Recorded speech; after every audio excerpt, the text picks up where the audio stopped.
తెలంగాణ రైతులకు good news అండి. ప్రభుత్వం రుణమాఫీ పథకానికి సంబంధించి గైడ్ లైన్స్ ను విడుదల చేయడం జరిగింది. ఈ రుణమాఫీకి ప్రథమ అర్హత రేషన్ కార్డేనని ఈ గైడ్ లైన్స్ ద్వారా తెలియజేస్తూ ఉంది.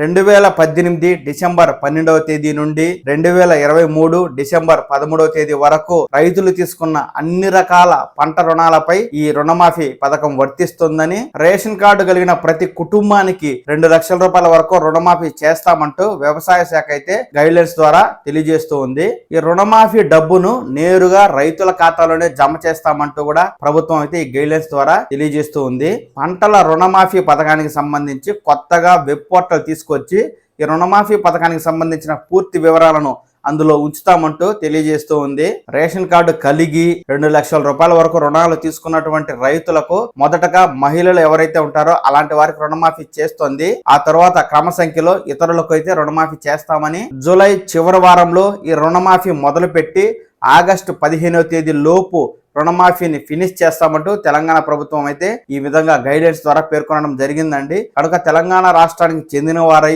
2018 డిసెంబర్లో రుణాలు తీసుకుని బాకీ ఉంటారో అలాంటి రుణాలన్నీ కూడా తెలంగాణ ప్రభుత్వం అయితే ఈ మేరకు రుణమాఫీ చేస్తుంది. రెన్యువల్ చేసినటువంటి రుణాలకు ఈ పథకం వర్తించదు అంటూ కూడా తెలంగాణ ప్రభుత్వం అయితే తన గైడ్లైన్స్ ద్వారా తెలియజేస్తుందండి. ఈ రైతు రుణమాఫీ పథకానికి సంబంధించి మరింత పూర్తి సమాచారం ముందు ప్రభుత్వం తెలియజేయగానే నేను మీకు ఉన్నట్టుగా తెలియజేస్తాను. ఈ సమాచారాన్ని మీరు మీ మొబైల్ ఫోన్ ద్వారా తెలుసుకోవడం కోసం ఈ పవన్ టాక్స్ తెలుగు ఛానల్ ని లైక్ చేసి సబ్స్క్రైబ్ చేసుకోండి.